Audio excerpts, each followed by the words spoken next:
Now it's time for today's perspective. And my guest today is a real master of his craft, one of Ireland's best known and most popular guitarists, pushing now into international fame. Niwel Tsumbu grew up in Kinshasa in the Democratic Republic of Congo. He was surrounded there by Congolese music, introduced to jazz while at school by a teacher, and from there began to understand his true vocation. His first solo recording, Milimo, came out this autumn, and he's here in Paris to perform at the Irish Cultural Centre as part of their Jazzy Colours Festival. It's at the Sunset Sunside Club, you were telling me. We'll talk about that a little bit later on. Thanks very much for coming in. Thank you for having joining us on the programme. First of all, just tell us about your music. What kind of music and what is it that you love about it? I suppose what I like to say to people is I am a product of like 20th century, where I grew up in Kinshasa, and with Congolese music and African music in general, but also on the radio there was all sorts of music, classical music, jazz music, pop music, and then when I got into playing music, my mentor, he told me, if you want to be good, you need to listen to all sorts of music and appreciate it, and learn from anything that you don't know. So I got into jazz and a lot of different music, and after that, so I'm just sort of a melting pot of. It's really what I say. My music is my experience of life. Yeah, that's what it is. Oh, it's a beautiful way of looking at it. I can't help but noticing you've got a guitar there, and I know you're going to perform for us. So, yes. As they say, take it away. I'll do a short song called "Silva la vie."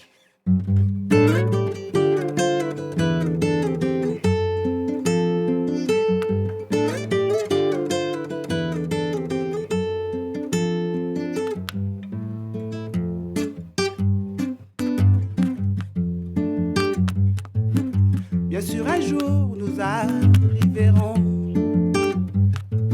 Ni la pluie, la tempête, rien pourra nous arrêter. Mais on met coude à coude, avançons avec assurance, la victoire nous attend au bout.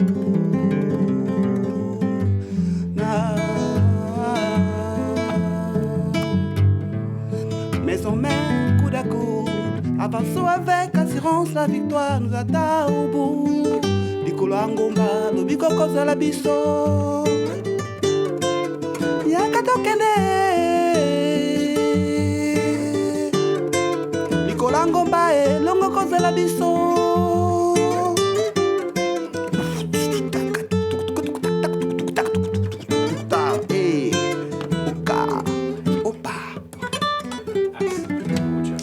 Fantastic. I'll applaud for you at home watching, and for everyone sitting in the gallery as well, listening as well. What's so great is I'm listening to that and I no longer feel like I'm in a freezing Paris. You're on a beach somewhere or whatever. Is that the kind of thing that you're trying to achieve with people? Yes, that's another thing. I think I want to inspire people, with my music. I want people to feel good. I want them to, if they're feeling sad, to feel happy. And if they're feeling sad, maybe to get them through that sadness on the other side of sadness. So I want to just bring positivity to people. Yeah. And that blend of music is interesting, isn't it, as well? Is it, as I said at the beginning, you're even, known for putting a little bit of flamenco in there. You can kind of hear that as you're playing as well. What is it about blending them all together and fusing them that you enjoy? For me, it's just what I know. I listen to all music, and all music that I've heard in my life is part of my story as a human being. As a human being, I've heard flamenco, which I love. I love Paco de Lucia, and I've heard classical music. They're all part of me.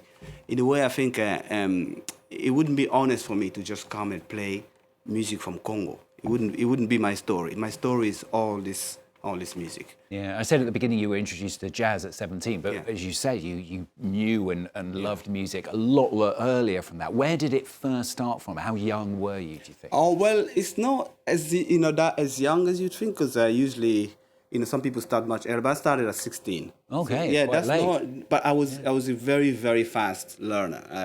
I went from zero to to just playing, but in the first day, my brother taught me the very first part guitar, which was like.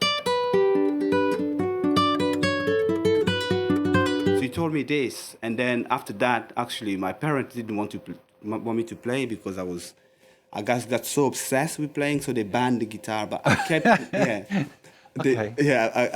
banned the guitar, but I kept playing in hiding. So for like a year and a half, I was like self-taught. And why do you think that happens? Because I can't stop thinking about my daughter who tried to learn the guitar. she did it for about 3 years. She was 14. And, you know, it's one of those things where we were trying not to force her to play because that's the worst thing you could do in a way, but trying to encourage her. And she just wasn't interested. You know, why do you think some people just, you know, get into it so strongly and love it so much? For me, it was an escape.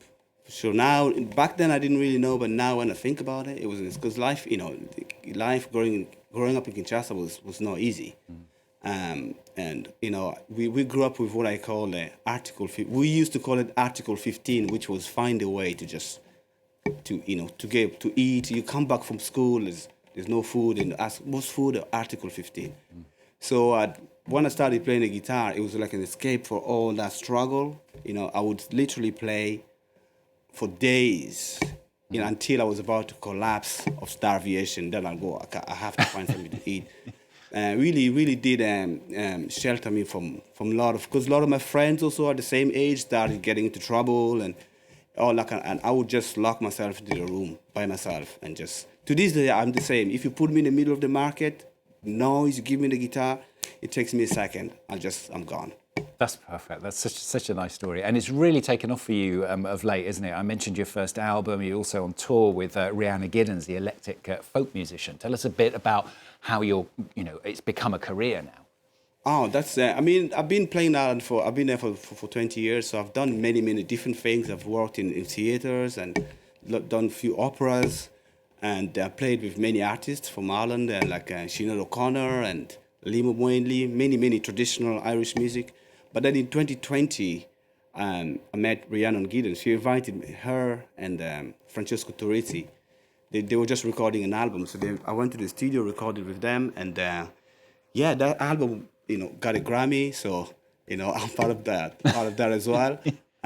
So from then on, I started playing with her. We went on tour to the US. We've been going there quite a bit, and I have another tour coming on in February with the International Guitar Night, which is a night that happens in the US. And yeah, I'm just taking it all in and enjoying, you know, what's coming. Oh, it's fantastic. Yeah. It's really good to hear. Just finally, I mean, if there's somebody watching out there who's perhaps you play the guitar, I don't know, or perhaps a parent is watching and their child is playing the guitar, what would you say to them? Because I mean, it must be a difficult industry for people to actually really succeed in and do well. And perhaps a lot of people are saying, well, you know, is that really something you should be investing in? Yes, of course. People, there's now 8 billion people on the planet. We all love music. A lot of people want to hear. So there is a market for it still. But if you're gonna get into it to make a living, you gotta really work hard and, you know, stay with your vision, stay true to yourself. I think that's what I can say. The reason people always got me to play, a lot of people invite me to play with them because I just bring, you know, myself. I bring my, you know, what I know and. Just be honest to yourself, I'd say. Concert tonight, tell us about it. Yeah, I'm playing at the Sunside at 7, and it's going to be solo, so I'm going to play a lot of the songs from my new album, Milimo, which has been getting a lot of great feedback from the media, and so, yeah. Great, Just come and enjoy. All part of the Irish Cultural Centre as well, yes. So you'll find the details on there if you need them. You've got 10 seconds. Give us a 10-second burst.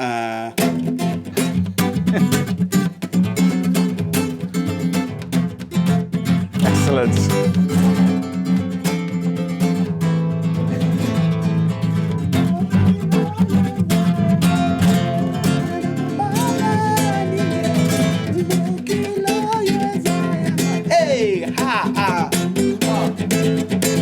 Great, fantastic. Thank you very much for coming in and talking to us. Niwel Tsumbu there here on France 24.